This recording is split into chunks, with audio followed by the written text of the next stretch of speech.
What's up, Benfica Nation? Welcome to episode 87 of Mr. Benfica. I am your host, the Mr. Mike Agustinu, back with you for another week.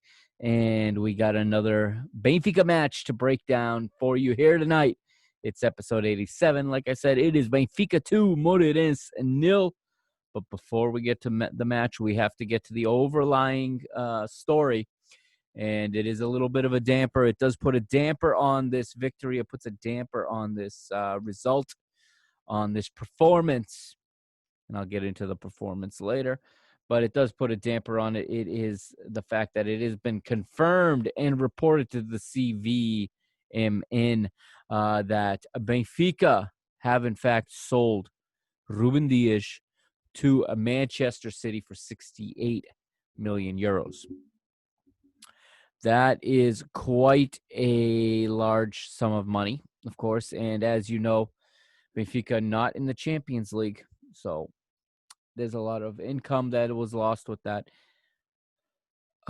I understand a lot of Benfiquistas are very upset about this. A lot of Benfiquistas are heartbroken to see a guy that many of you wanted to see here for many, many years go.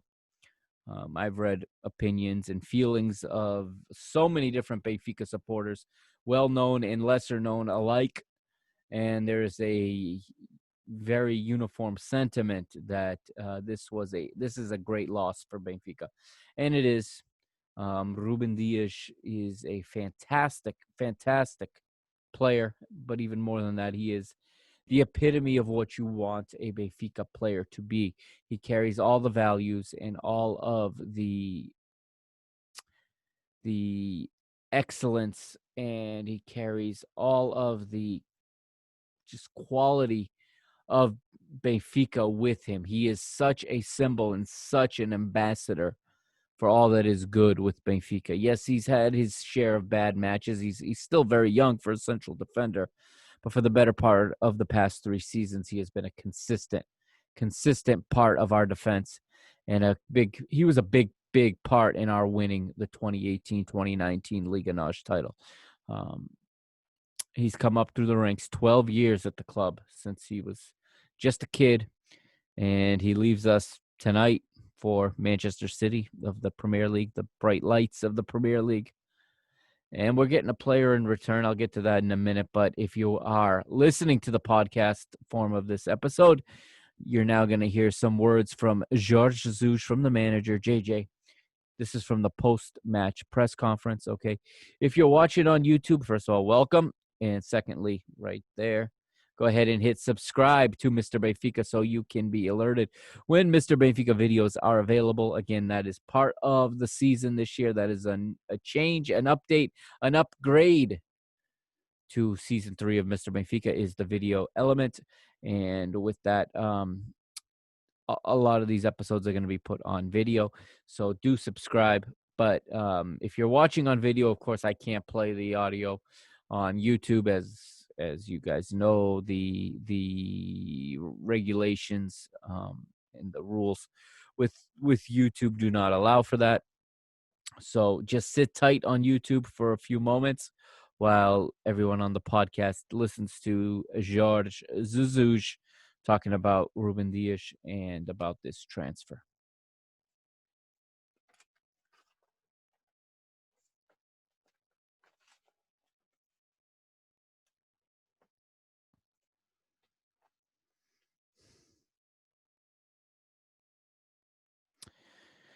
So, Mr. Jorge Jesus there, JJ, this is a translation of what he said.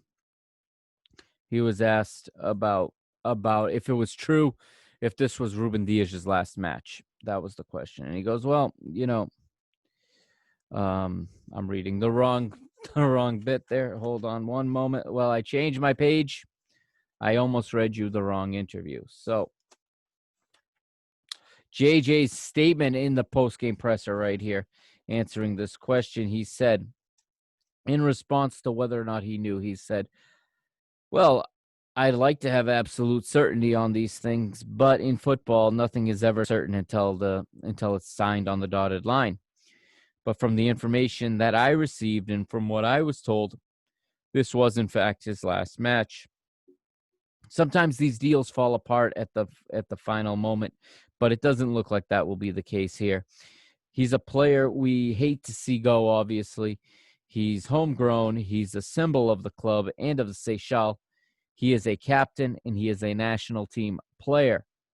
But I am also to blame in part for this. This is partly the result of our elimination from the Champions League, which I had a role in. And he said now certain things need to be put in balance. And what he's talking about there is financials, obviously. And I think this is directly in relation to FIFA financial fair play or UEFA whoever implements the financial fair play regulations. Benfica now needing to sell him because they're not getting that income from their appearance in the Champions League. And I say a couple episodes ago when we talked about that loss at PAOK in a one-off playoff, mind you, on the road, despite being the higher seed. The repercussions of that loss, I didn't really get into it in that episode. I kept it from a footballing sense because I saw some, and I still see some positives in a footballing sense for the players that are on the squad. Maybe not for the squad overall. What I mean by that is there are players in this team that will benefit greatly from Benfica being in the Europa League versus being in the Champions League. That's not to say that we're going out there with the second string team. I think JJ knows well that he cannot do that this time around, especially now the pressure is even higher to succeed in the Europa League, and he will have to field a strong team. But more games means more opportunities for more players, and we have a lot of players. However, someone had to go, and JJ explains it there. And he goes on to finish his comment to say that somebody had to be sold, and he is our player with the highest market value, and that's not up for debate. So for 68 million euros, Ruben Dias is going to Manchester City. It's a done deal. We are getting a player in return from Manchester City later in the press conference. JJ was asked about him, and he was very careful about what he said. But he admitted that he hasn't really been following this saga. It happened very quickly, and he was very focused on Moreirense. Now that the match has been played, he was going to want to be brought up to speed on what's going on. But he understands, and we now know, in fact, that Nico Otamendi, Argentina international, central defender for Manchester City, former Futebol Clube do Porto central defender, is coming to Benfica. Now, I know Benfiquistas are going to have a hard time trusting this guy because he played for that outfit for quite some time. Okay. He lined up opposite us in some very important matches. Okay. It's going to be hard for a lot of people to support this player, but we have to. We have to support it. He is our player now. It doesn't matter where he played before. He needs the benefit of the doubt. He is a professional, and you don't get to Manchester City if you're not a good professional and stay there the years he's been there, okay? I was going to say you don't make Argentina's national team, but that's not true. Argentina's national team's professionalism can be questioned many times, and it has been questioned many times in the last decade. But listen, Otamendi agreed to terms with Benfica. This is not like in a North American sport where it's a trade and the player has no say. He's not coming here against his will. He's coming here because he agreed to come here. So there's a reason and I know the reason. The reason is there's a World Cup in less than 2 years, or in just over 2 years. There's a Copa America this coming summer. Nicolas Otamendi wants to still be part of Argentina, in my opinion. And Benfica give him the best opportunity of playing day in and day out and putting himself at a level where he can be up for selection for his national team. I think Nicolas Otamendi, he's not Ruben Dias. We cannot expect him to be. He's not a Benfiquista, okay? Don't expect him to be. But yes, expect him to be a professional. Our manager is not a Benfiquista either. That's not a prerequisite to represent our club. We've had very, very good players and managers that are not Benfiquistas. Okay. He's not the first player who's played for Porto and is coming to Benfica. Okay. In fact, we've had quite a few. He's just another. Rui Auguas played for both teams. Rui Auguas, in fact, left us, went there, and came back. Okay. Zahovic came from Porto to Benfica. Drulovic came from Porto to Benfica. Cesar Peixoto was once a Porto player and came to Benfica. I don't think anybody can question their professionalism and their service to our club at the time that they were at our club. I don't think anybody can. They were top-notch professionals, all of them, when representing our colors.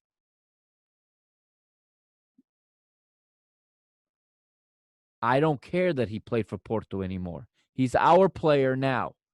We want to have arguments about his salary, about his wages, about the cost of the transfer. That's all fair, okay?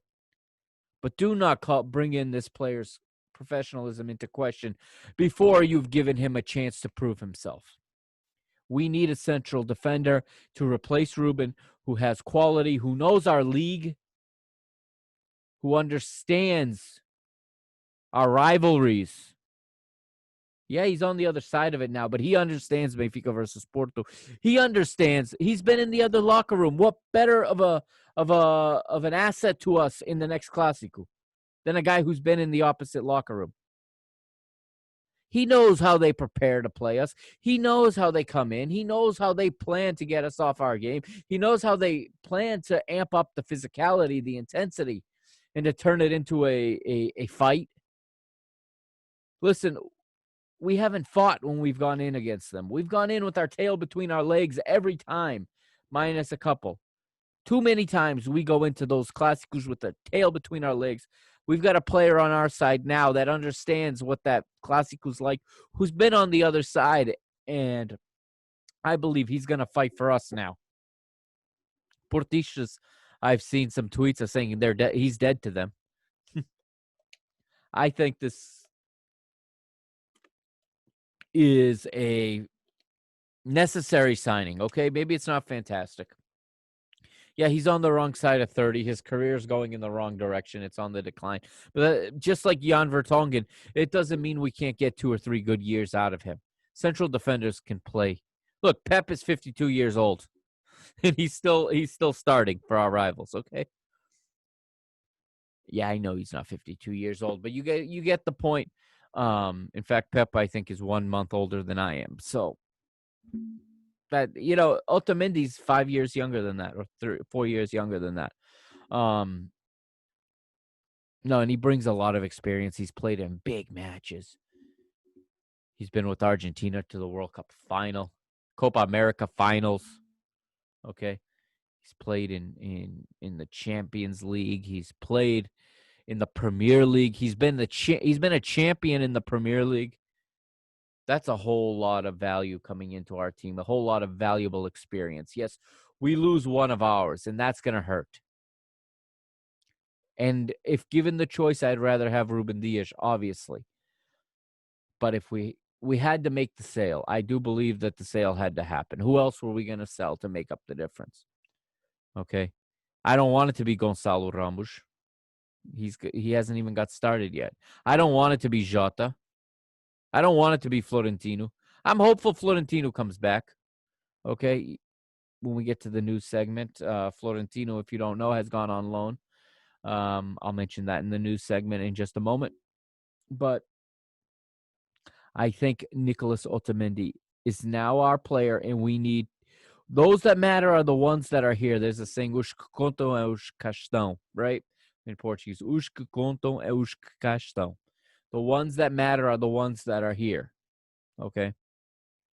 It's not to say that Ruben won't always be a symbol of Benfiquismo, that he's not always going to be someone we admire.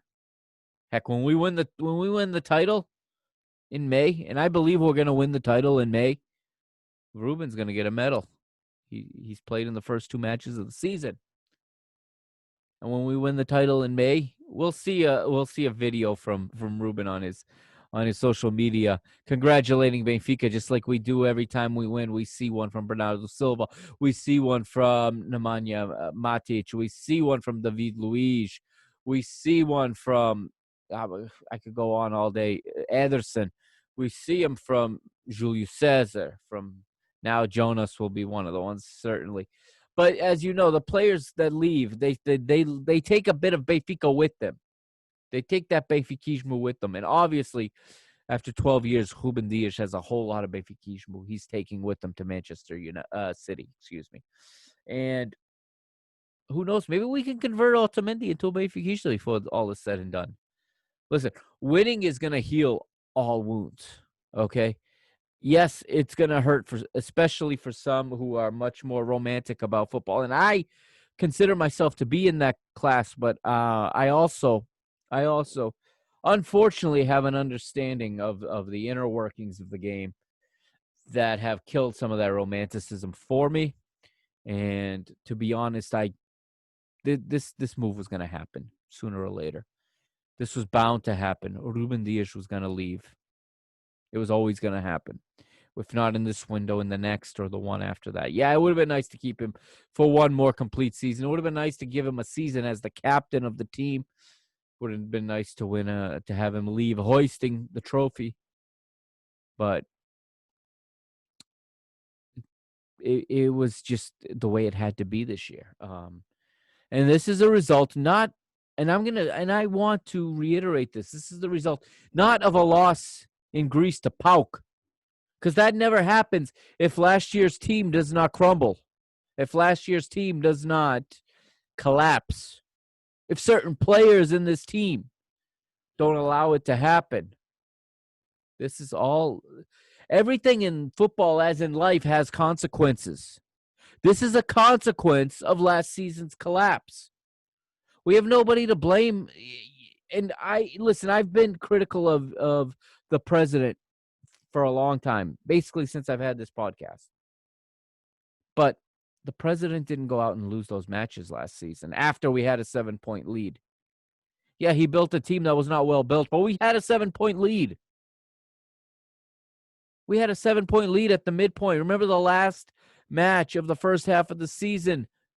We won at Sporting. Porto lost at Braga. 7 points going into the second half of the season. Luis Filipe was not on the pitch for any of those matches we dropped points in. And I will criticize him when necessary. And yes, I am part of hashtag Rua Vieira. Yes, I fall under that. But this is a consequence of everybody, president, manager, players, scouts, staff, board, SAD, that's the same thing, but you get the point. This is the result of all of those departments failing last year. Failure has consequences. And while players didn't have their contracts rescinded or anything like that, Andre Almeida's still here, Pizzi's still here. And at the same time, I don't think last year's mistakes should be brought into this season either. It's a new season, new manager. But there are consequences no matter what the situation, no matter in what context you want to put it. A collapse like that and a lack of professionalism, something I said Otamendi's going to bring because we lack it. The lack of professionalism last year cost us the title. Yeah, we would have been better if the team was built properly, but we got up by 7 points. At that point, you should hang on. Lack of professionalism cost us the title. This is a consequence of that lack of professionalism because it put us in a situation where luck became something we needed a little of, and we didn't have it in Greece. All right, so after the break, we're going to take a quick break like I just said there. We're going to pay a quick bill here on Mr. Benfica, all right, if you're listening to the podcast, of course. And then you're going to hear Reconquista. You won't hear that on YouTube. On YouTube, we're just going to have a quick 5 to 10 second pause, and we'll be right back with the news after Reconquista. For those of you on the podcast, that is. Remember, both on the podcast or on YouTube, after you subscribe to both, and follow me on Twitter at Benfica Mister, on Instagram at Mr. Benfica, or on Facebook, www.facebook.com/Mr. Benfica. We'll be right back with the news.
And welcome back to Mr. Benfica and in the news this week, the return of the news. There's not a lot of it, but we'll start with transfer news as well. We just talked a little bit at length there about Ruben Dias and Nicolas Otamendi. Also, this week, Florentino Luis has left Benfica on loan. He has joined Monaco in the French Liga. I think it's a good move for Florentino Luis, and a little bit of luck for him is the player that plays in his position was sent off this weekend. So there's a good chance Florentino will be in the 11, I'm hoping, next week for Monaco. And Jorge Jesus also talked about this loan in a pregame press conference on Friday. Florentino requested the leave. He's been requesting. He understands that he needs to play. And Jorge Jesus had told him that he right now does not factor into the plans. And I don't think it's a knock on Florentino. I think the problem is Jorge Jesus at this point in time with no Champions League doesn't necessarily see the need for a true number 6. He points out that there's 4 other players in his position. And I think Florentino, but he did say how intelligent of a player Florentino is in every aspect. And he expects Florentino to, he said flat out that he expects Florentino to come back in next season, an improved version of himself and a player that will contribute.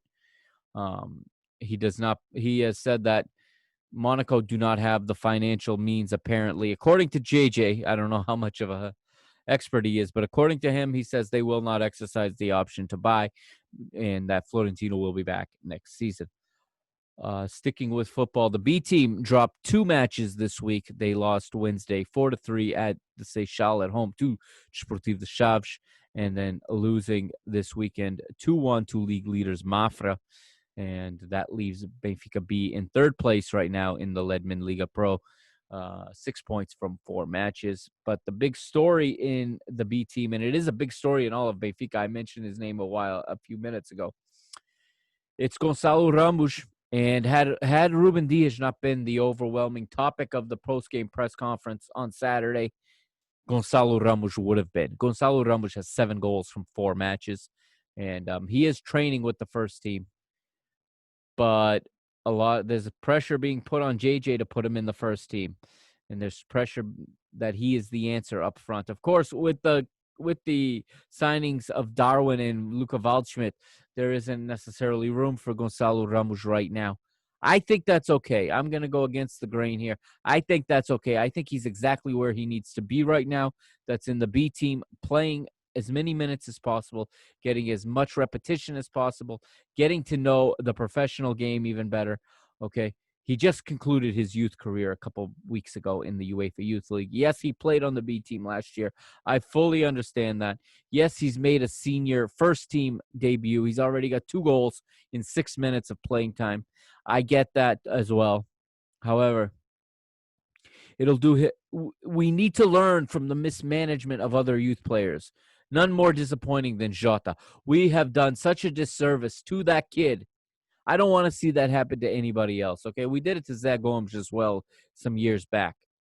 Vitor Andrade, whatever happened to him. We debuted him in the first team in an opening match of the season under Rui Vitória, and we never saw him again. He played a few more matches, fizzled out. He's playing I don't know where today. Same thing with Zach Gomes. She's playing like in Poland today. All right. I don't want to see that for Jota. Jota's a case that's going to have to be a rehab case. He needs to go somewhere where he can play and he can reconstruct his career. I think Benfica should keep the rights to these players. Okay. I don't think any youth prospect at the football side of the club, not the manager, but the football side of the board, if you will, of the planning side. No youth player that has the potential to be in the first team should leave this club in the next 1 to 2 years on a permanent, okay? While Jorge Jesus is here, there's not going to be space for them unless they completely knock it out of the park, unless they completely blow up the way João Felix did. I think even JJ would have used João Felix on the run he was on in 2018, 2019, okay? It would have been hard for him to break in the first time, but he once he had a smidget of the door open, he knocked that thing out, knocked it down. So I think that Goncalo should stay in the B team right now. I think that's the perfect place. The perfect setup is him training with the first team, playing with the B team, getting lots of minutes, like I said, scoring lots of goals, getting used to scoring goals, building a knack for scoring goals against adults in a professional level. And we'll reevaluate him next season, honestly. And perhaps next season, maybe that's the time to go on loan to another first division club and make a debut in the first division. Have like a Diogo Salves where he has a good, introduction to the first division. He's a very, very precious player, okay? He is a true striker, something Portugal does not produce normally. So he needs to be handled with extra care. He can't be thrown out there to fail.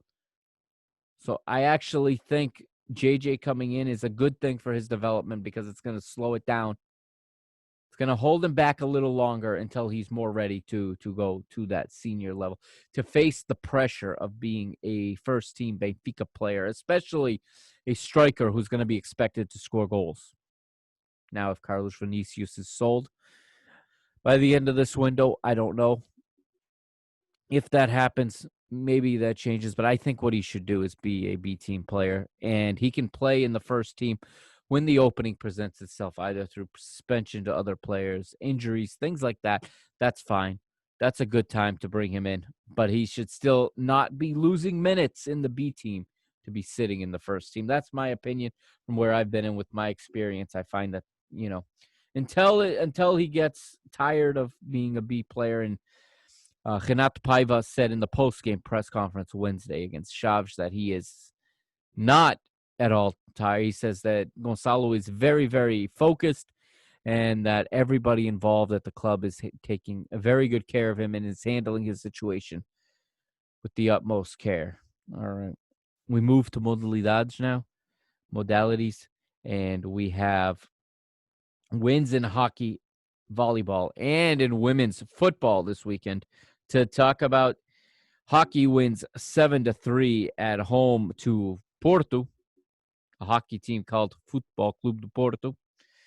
Yep, that makes a whole lot of sense.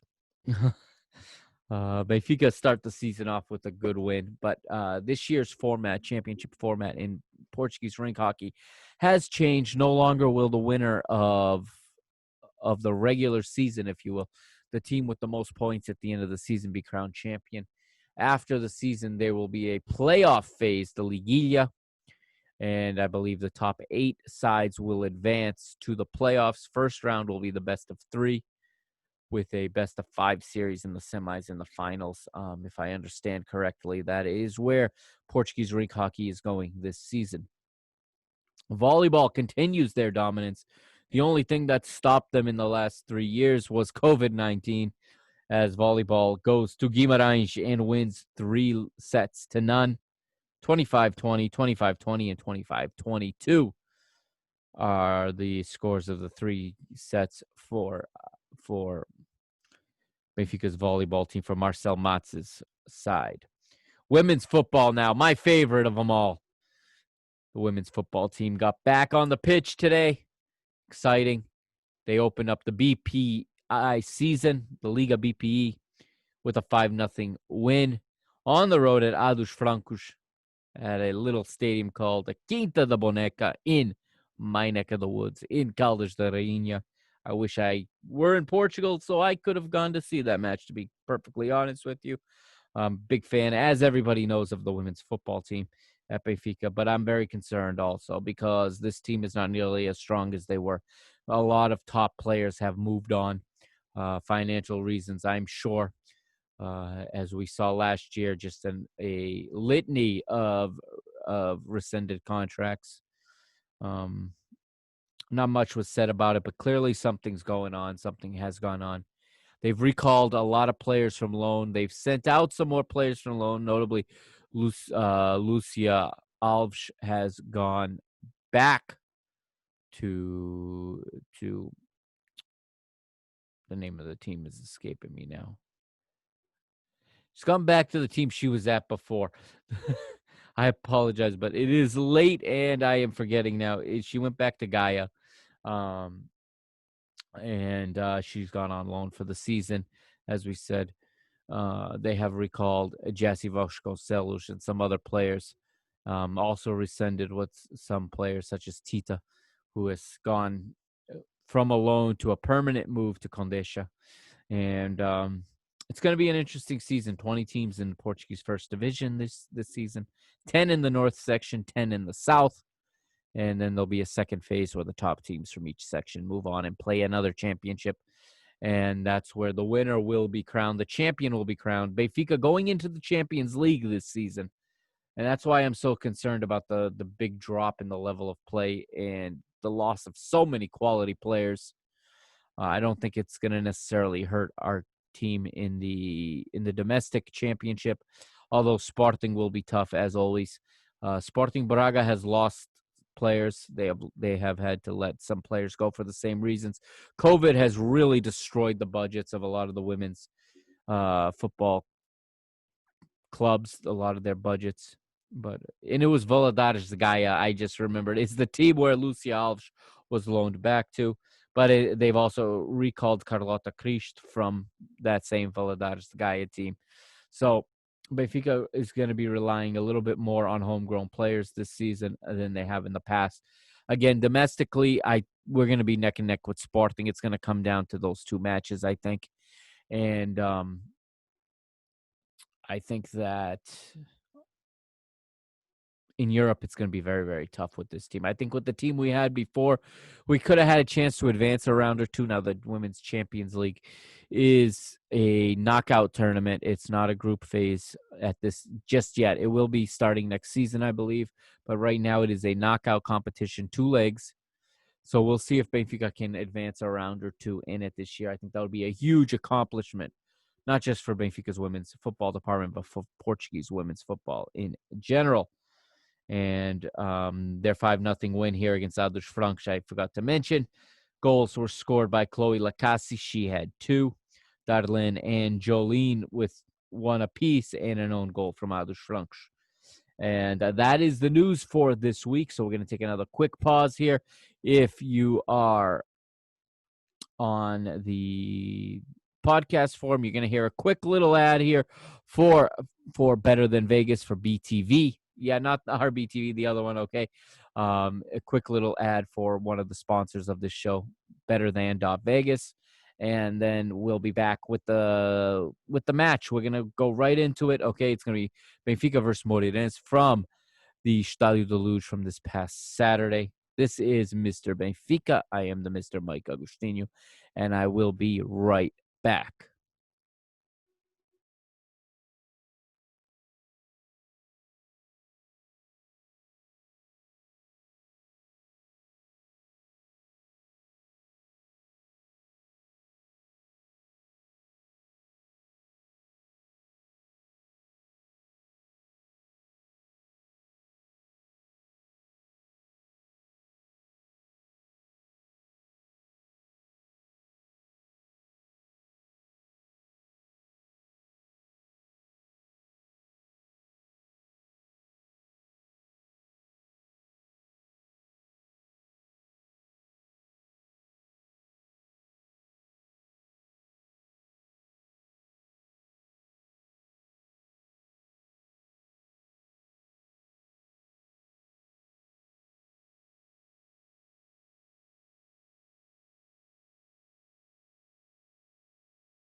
And welcome back to Mr. Benfica. I am your host, the Mr. Mike Agustinho, again, as always.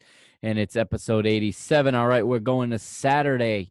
And this past Saturday, I should say, it was September the 25th. And it's Benfica hosting Moreirense. What you see there on your screen is the Moreirense starting 11. Okay. And I'm going to scroll just a bit here as we have the substitutes listed there as well. As you can see, the manager is Ricardo Soares, and his starting 11 is as follows. I'm going to scroll up here. All right, so Passinato is in goal. The right back, is Dalberto Rosic, and Steven Vitoria, former Benfica player, champion with JJ some years ago. They're the pair of central defenders with Amador as the left back. Fabio Pacheco is the holding midfielder. You have Rodrigues on the right. You have the two Suarez in the center of midfield, and you have Paulo Nuno at the left side of midfield with Fabio Abreu, the Angola international, starting as the striker for this Moreirense side. And for Benfica, as I scroll up to show you here,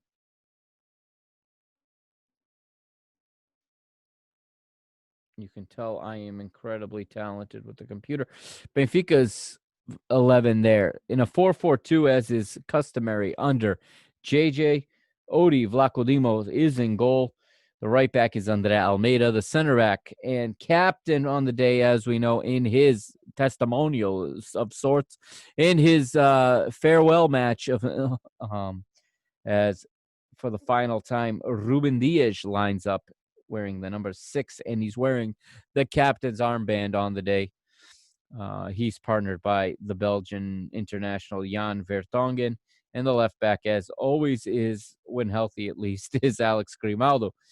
3 in midfield, according to FOTMob, but what you see in front of you has 4. I'm going with what you see in front of you. You had Gabriel and Pizzi in the middle of the midfield. Gabriel playing. I'll talk about him in a second. Some people are saying he's playing as a 6. He's playing as kind of a hybrid 6. He's not a true 6. And I think this is more of what Jorge Jesus wants than what Julian Weigel brings right now, at least. And perhaps, it's real interesting because Gabriel is a guy that was written off. I mean, and now it looks like he's the guy that's doing what the mister is asking for. He's the guy that is bringing the ideas of Jorge Jesus onto the pitch and doing what Jorge Jesus wants out of that position. So for now, it's Gabriel in that position. He's partnered with PC, who's replacing an injured Adel Tarap. Rafa is on the right, Everton on the left. And up front in attack, it is a young duo that has done a great job since they were united last week. And very excited about these two young players. It's Luca Waldschmidt partnering with Darwin Nunez up front, as Benfica come into the match, of course, with already a victory to speak of. So we move on, and I'm going to bring up the ticker here as the match starts in front of nobody, as we already know. No fans in the stands yet in Portugal. It's not like in Germany, who this week, or this season, I should say, started using fans. The match kicks off, and in the first minute, Fabio Abreu already wins a free kick against Ruben Dias. In the 4th minute, Benfica have their first chance of the match. It's Darwin Nunez, right-footed shot from outside the box, off a pass from Rafa.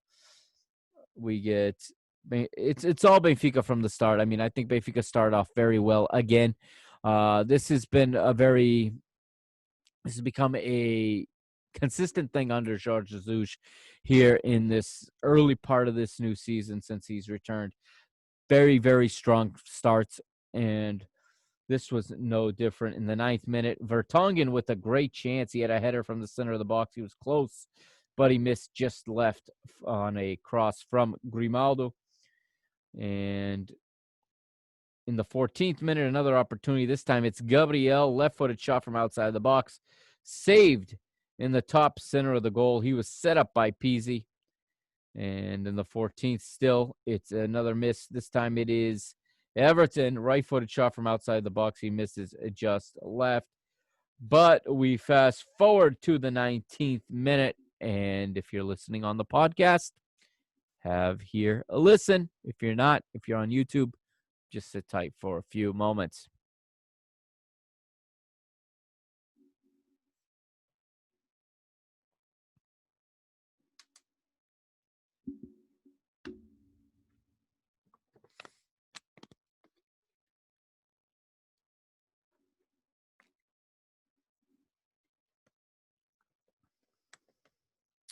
So there it is. The captain on the day, the player on his way out. He leaves with the goal. It is Ruben Dias off of an Everton Cebolinha corner kick. Well taken corner kick. Finds Ruben Dias. He goes higher than everybody else, and he heads it into the goal, into the far post. And Benfica start well. They get a goal in the 19th minute, and for the second week in a row, Benfica get on the board early and get a lead. This is good. This is what didn't happen at PAOK. This is why we're not playing Champions League football this season, because I believe that that game could have been a rout if Benfica had scored first. But it was a very good goal, and Ruben Dias obviously emotional as he pats his badge and he points to the cameras, letting everybody know how much this club means to him in the 22nd minute. Darwin Nunez now with the chance. So this was, for me, a very good performance from this kid. When we get to the ratings later, it didn't really reflect in the goal point, for example. But I thought I saw a lot I like from this kid. I like his movement. I like his work rate. He is very much a JJ style striker. I have a good feeling that this guy was a selection of JJ's. And I think he probably knew about this player already when he was at Flamengo. I wouldn't be surprised. It was Nunez. He had a header from the center of the box, but it was just high and wide off of an Andre Almeida cross. Nunez again in the 26th minute, right-footed shot from outside the box, and it was just a bit too high. He received a nice feed from Jan Vertonghen. Keep moving forward in the 28th minute. Another attempt blocked. It's Waldschmidt this time. And I'm going to love saying Waldschmidt all season. That name is fun to say. He has a left-footed shot from the left side of the box, but it was blocked. He received a nice through ball on the play from Everton Cebolinha. Rafa's turn later in the 28th minute. His shot from the left side of the box was close, but it was just wide to the right, set up again by Everton Cebolinha. Very good game again from Everton. And this guy was quite a signing for us. I think if we had only got him, that would have already been a successful transfer window. I shouldn't say that because we needed help in the back, and we got that as well. But you know what I mean. And in the 29th minute was the one time that Odie was called on for a save. It was Alex Suarez with the right-footed shot from the right side of the box. And Odie parries it over for a corner, but makes a nice save. 29th minute, still yellow card to Peasy for a foul on Pedro Nuno. Move ahead here, and we get to the 34th minute. Another attempt for Rafa, but it is blocked from the center of the box. He was set up by Almeida. 35th minute, and it's Nunez, left-footed shot, right side of the box. He misses just left, set up by Rafa. Good movement off the ball again by Nunez, and he creates a lot of space for his teammates. I really like that about his game. But I think he is just a couple of goals away from really getting his confidence in front of goal and really starting to go after it and really starting to put in the kind of stats that might mirror his work rate and his off-the-ball movement and contribution. As we look through 35th minute, another attempt, and this time it's Everton, right-footed shot from the center of the box, saved in the center of the goal. He was set up by Waldschmidt with a through ball on that one. And it's Benfica just with chance after chance, wave after wave of attack. Moreirense really left to wonder how they're going to get any play out of this, how they're going to get forward at all. They're really pinned in deep. And there's a moment here where Elder Kundut on BTV, on Benfica TV, which I'm going to have to refer to it as Benfica TV going forward on this show, not to confuse with the new sponsor of the show, BTV, Better Than Vegas, a betting site. Benfica TV's commentator, Elder Conduto, did point out that Benfica's back line was lining up on the edge of the attacking third. Benfica had basically pinned Moreirense so deep in their own end that our back line was 40 yards from goal. Very good first half, despite not being able to finish. And we had the moment where, it comes in the second half, actually. So I'll get to it when we get there. One attempt here, a free kick won by Fabio Abreu in the attacking half. He's fouled by Ruben Dias, but nothing comes of the free kick. And the referee blows his whistle for half time. And Benfica go into the team room with a 1-0 lead at halftime. And it should have been 3 or 4, no question about it. But it was very nervy because this was the type of game, and I always get worried about these. When we don't finish our opportunities, it only takes the other team one chance to come down. They had one opportunity that Odie was able to fend off. Otherwise, it could have been 1-1, even though it should have been 3 or 4-0 at this point. And so I will take a quick break right here again, and we'll be right back with the second half here on Mr. Benfica, episode 87.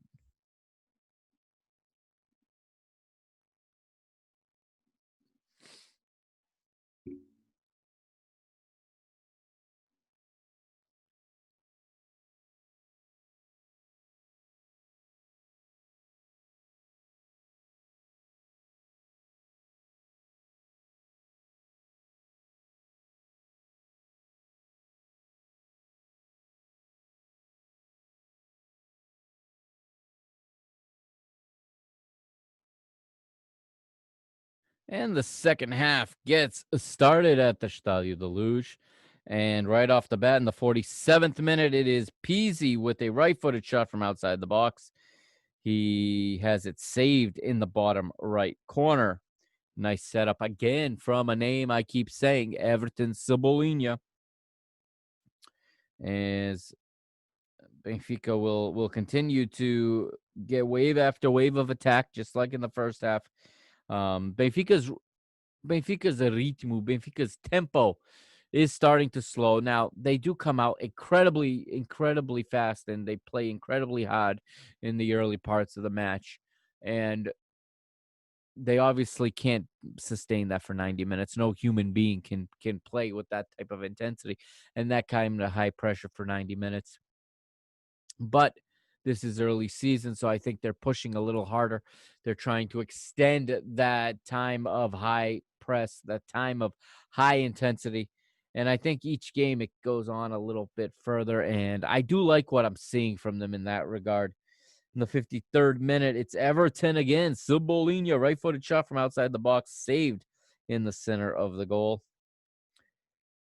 In the 58th, it's Waldschmidt with the right-footed shot from the center, but it was blocked. He was set up by his strike partner, Darwin Nunez. In the 59th minute, Andre Almeida goes in the book for a foul on Pedro Nuno, and that's when Moreirense will go to the bench. And in the 60th minute, on comes Pires, off comes Rodrigues. And still Benfica, 63rd minute. It is Everton again. Left-footed shot from the center of the box.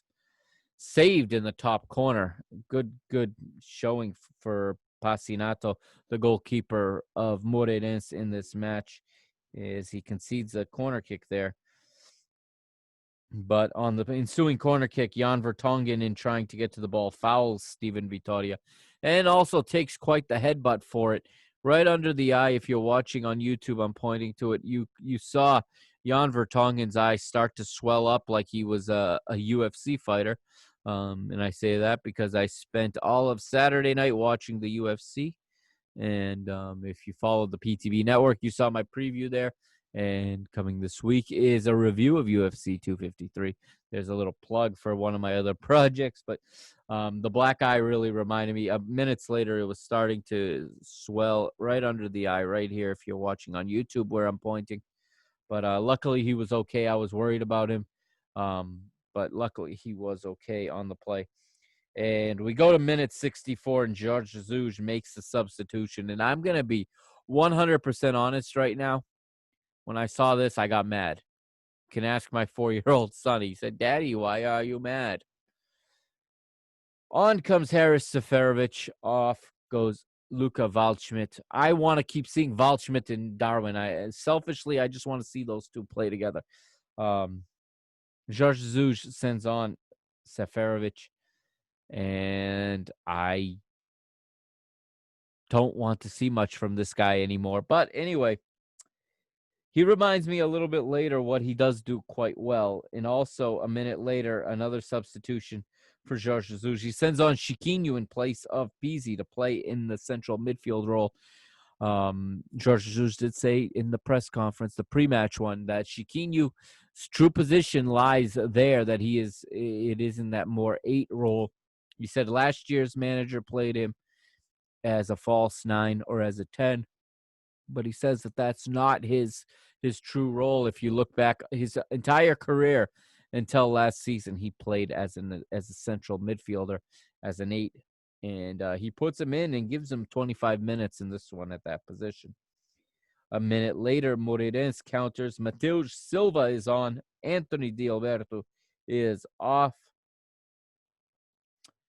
And we have another attempt in the 68th minute. It is Rafa Silva, right-footed shot from the right side of the box. Close, but misses left. He's set up by Chicão. His shirt says Chiquinho, but when he's on, he is Chicão. And Benfica continuing to go at it. 70th minute, it's Gabriel again, a left-footed shot from outside the box. Saved in the top center by the goalkeeper, and Benfica will get a corner kick off of it, and that attempt would be just high as Chiquinho would take the corner kick, and Seferovic would get on the end of it, hitting it with his left foot, but putting it over. Moreirense get a rare attempt at goal in the 72nd minute. Pedro Nuno with a right-footed shot from more than 35 yards out. It doesn't trouble Odi, as Jorge Jesus will again go to the bench. 73rd minute, make his 3rd substitution of the match. On comes the former Corinthians star, Pedrinho, his first appearance in an official match at the Estádio da Luz. He replaces Rafa. Another good performance from Rafa, in my opinion. Another good outing. And we got 2 good players in that position, and it is good to see multiple players at certain positions, and having some, not just some depth, but some variety and some choice to set up your team and to better match up against your opponent. On comes Pedrinho, like we said. And in the 79th minute, he is fouled by Amador as he's taken down for a free kick. And in that very same 79th minute, after the foul, it's a quick restart actually out of the foul, and it is a quick pass up the pitch as Darwin Nunez's run is spotted out. And why don't we all have a listen at what happened next?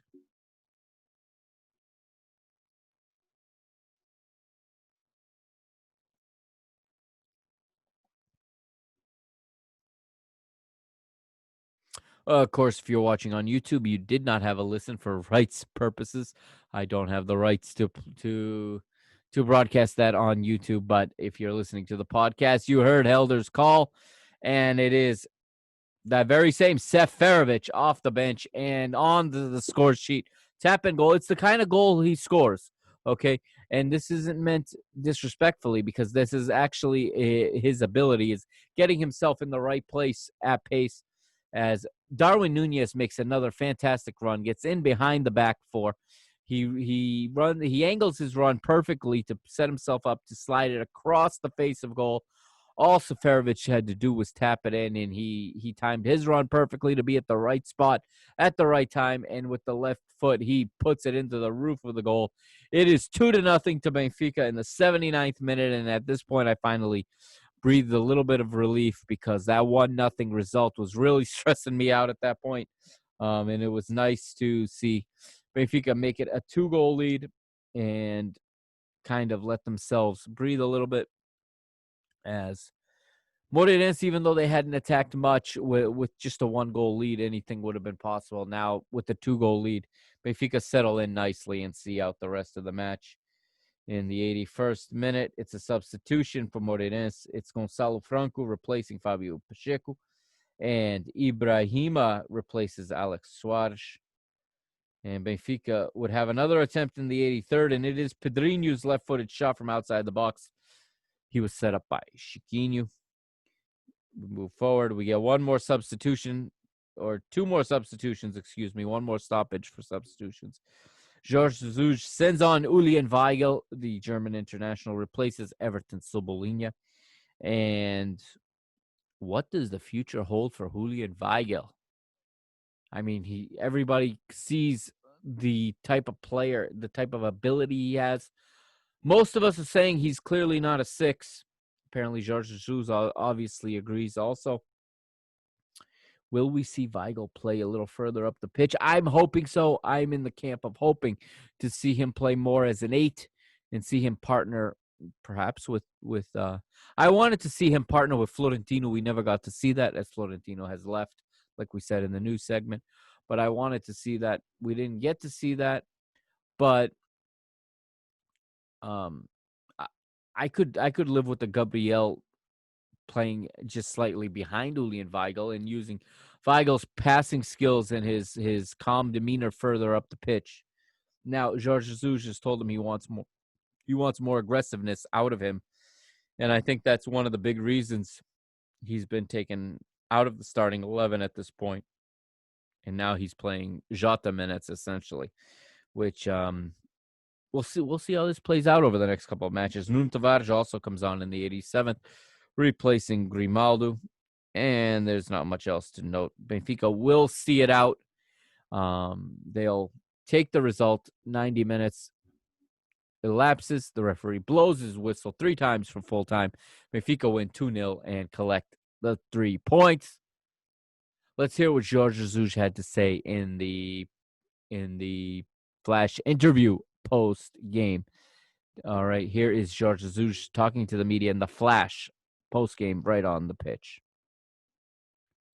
And again, if you're watching on YouTube, just sit tight and I will tell you exactly what he said in just a moment.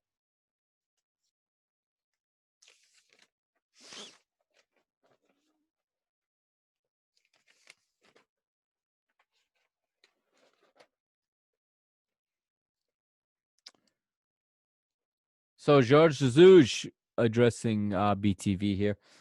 He says that he was asked what this result shows for Benfica, and he says the result this shows and can be a justification for our quality, because only a team with this kind of quality has 30 attempts at goal, 10 of them on target, according to the mister. And we'll see if our stats line up with his when we look at them in a minute. And our quality defensively also shows, as we had a intelligent intensity and we made it so that Moreirense had virtually no chance to score aside from the one Odie save needed in the first half. They spent 90 minutes, Jorge Jesus says, 90 minutes sinking in behind the ball with only Fabio Abreu in front of it, trying to open up space up high.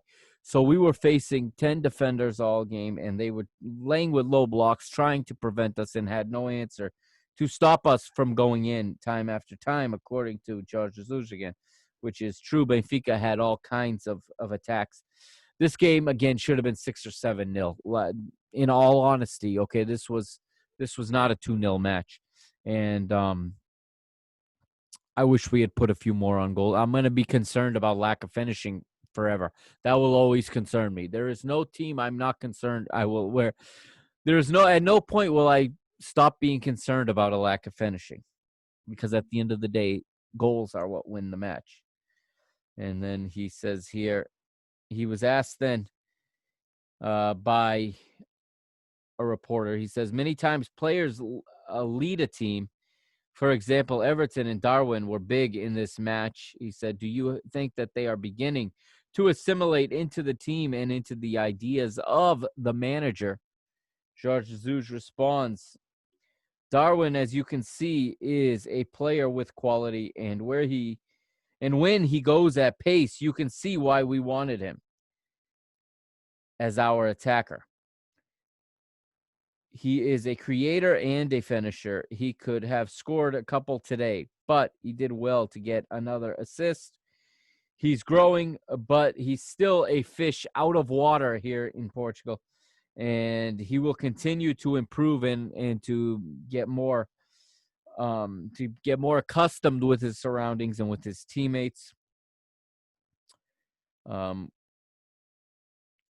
Jorge Jesus says also that Darwin has everything in his power to become a great player. And then he finishes by saying that we should be leaving this stadium tonight with a sack full of goals. We're not. That's something to work on. But again, I congratulate my players on their performance. Those are the words of Jorge Jesus. So let's go now to the goal point like we do at the end of every match. I'm going to bring it up on the screen here for you. Just give me one moment.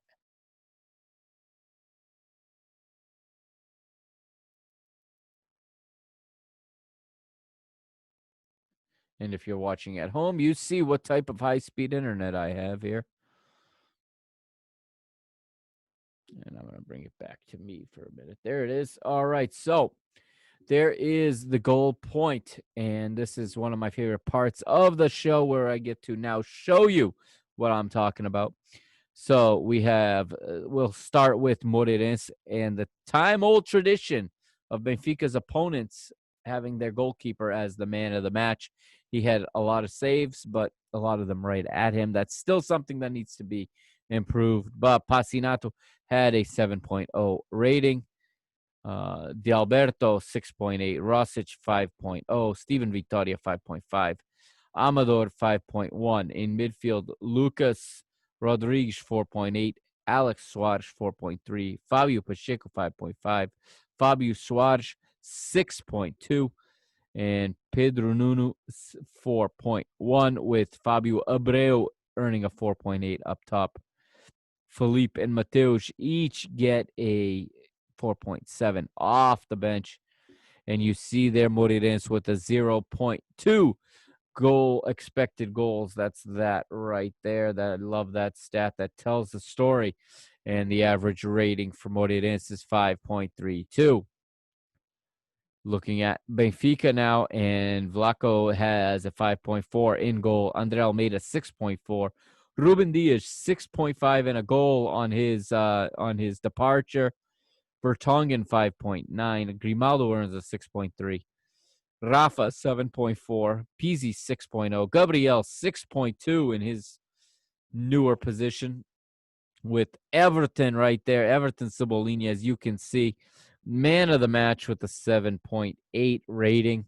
And up front, Darwin 5.9, Waldschmidt 6.3, while Seferovic off the bench 6.2, Chiquinho 5.6, and Pedrinho 5.2. So that is, and you see Benfica's expected goals here, 4. I'd feel a lot better if we had had 4, if this had been a 4-0 victory. We still have to become much more efficient in front of goal if we're going to go far this season, whether it be in the league or the Europa League, the Cup. We need to start scoring goals, and we need to be like JJ's 2009 and 10 team that just started scoring on everyone and anyone. They also played in the group stage of the Champions League and gained some real momentum in some of those games. So moving on to the next page here.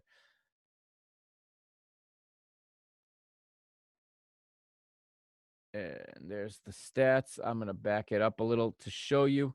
If you're listening on the podcast, you obviously can't see, but those watching, have the advantage of seeing the heat map here for the player of the match, the best on the pitch, Everton Cebolinha. And you can see right here down the left page, his heat map is the same all the time. You can see that area that's more yellow versus blue or green. That's where he really likes to attack from, to start out here and make his attack towards center. And another 7.8. He has been goal points man of the match in all of Benfica's matches so far, whether it were the Champions League, whether it were the now 2 league matches. And you see Cebolinha right there, 5 shots, 3 on goal. He had an assist. He had 4 passes for a shot. He had 1 pass that broke a line. He had offensive valuable passes, whatever that means. That's their stat. He had a 96% pass efficiency. That is an incredible stat for an attacking player. And you can see underneath there, recoveries of possession, 13. And let's go to the match stats. As we see here, we have Benfica 2, Moreirense 0, as we know. Shots, Jorge Jesus' number was close. It says here 29 as opposed to 30, but that was very close. 29-5, the shots, 10 on goal. So Jorge Jesus got his stat line pretty right. Whoever got it to him did a good job. 49 actions again in the opponent's area. 10 corners for Benfica to 1 for Moreirense. Pass efficiency, 87% for Benfica compared to 71% for Moreirense. Efficiency of the vertical pass, 72% for Benfica, 56% for Moreirense. Defensive actions in the opponent's midfield and 15 defensive actions. So that's like ball recoveries almost in the opponent's midfield for Benfica, 9 for Moreirense. Benfica committed 9 fouls, Moreirense 14, and Benfica with 70% of the possession to 30 for Moreirense. And I would say a lot of Benfica's possession was in more dangerous territory than a lot of teams when they possess that much. Now, we got some other stuff here to show you. This here is the expected goals for Benfica. There's a nice little map here of the passes, the top tendencies of pass in this match. So the most common pass in this match was Grimaldo to Everton. So that 23 times Grimaldo passed the ball to Everton, while Ruben Dias passed it 18 times to Almeida. Everton to Grimaldo 16 times. So a lot of ball movement down the left side of our flank. It tells that story. And we're back to the beginning. And now I'll back up for a little more action. And overall, a very good performance for Benfica, like I said. Let's move on and let's get to the results for this round of the Liga NOS. And they're pulling up right now on my super fast internet. Round 2 in the books. And we've got a couple teams now with 2 victories. As my screen is showing the table, let's move up and see the results first. And there you see the round got started off Friday with Braga at home losing 0-1 to Santa Clara. Os Bravos Açorianos have 2 victories from 2 matches. Then we get to Saturday, Marítimo 2, Tondela 1, Benfica 2, Moreirense 0, as we just talked about. The next result's very unfortunate in the derby, Tripeiro, Boa Vista 0. After all that investment, Porto 5. Let's not get too crazy about Boa Vista, okay? Yes, they spent some money, but they need some time to learn to gel as a team, although I would say that manager is very quickly on the hot seat. Sunday's matches, Farense 0, Nacional 1, Gil Vicente 1, Portimonense 0, Passos Ferreira 0, Sporting 2, and Rio Ave and Guimarães went 0-0 earlier today. Monday the 28th, we have Belenenses SAD at the Cidade Football, at the City of Football, hosting Famalicão. Now we look at the table here. As it stands here on Sunday night, Porto are top of the table tonight. 2 victories from 2 matches, 6 points, obviously, plus 7 goal difference due to their 5-0 victory over Boavista. Benfica second with the same 2 victories from 2 matches, 7 goals for, 1 against. That makes it a plus 6 goal difference and has them for now just behind Porto, while Santa Clara also with 2 victories. They're a little bit of a surprise in that regard and a plus 3 goal difference. 4th place right now is Nacional with 4 points. Sporting lead a group of 5 teams that have 3 points, while Rio Ave have 2 down in 10th, and everybody else now in the second half of the table, or I should say from 11 through 16 have a 1 point. That's Paços Ferreira, Portimonense, Tondela, Vitória Guimarães, Boavista. Braga has near 0 points, as does Farense, and Famalicão after 2 matches, but Famalicão still with their round 2 match to play. You see there on the right here is the top scorers in the league, and it is right now Thiago Santana of Santa Clara. He's got 3 goals. Rodrigo Pinho of Marítimo has 2, as does Luca Waldschmidt. And most assists, Angel Gomes of Boavista has 3 assists already, while Darwin Nunez also has 3 assists. So that's the stats for this week. That is the table, and that is episode 87. Thank you for listening, watching, however you consume this content. Thank you. Don't forget to check out www.mrbenfica.com when you have a chance. And also, if you haven't yet, go to the YouTube channel. If you're listening and you wanna watch, go to the YouTube channel, hit subscribe, and give us a good rating. Same thing on the podcast formats, Apple Podcasts, Spotify especially, Google Podcasts, wherever you get your podcasts now. Mr. Benfica is virtually everywhere. And again, thank you to everyone for their support week in and week out, or day in and day out, as this has become more than a weekly podcast, as you've probably noticed. Up next for Mr. Benfica, we got a B team update coming out in the next couple of days. I've already started working on that.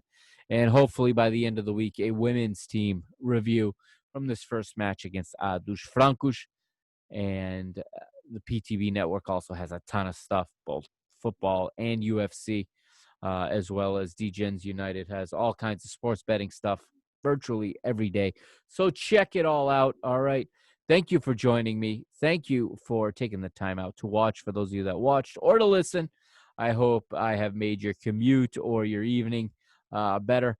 And I will catch you all here next time here on Mr. Benfica on the PTB Media Network. Signing off, it is the Mr. Mike Agustinu, and I'll catch you in episode 88.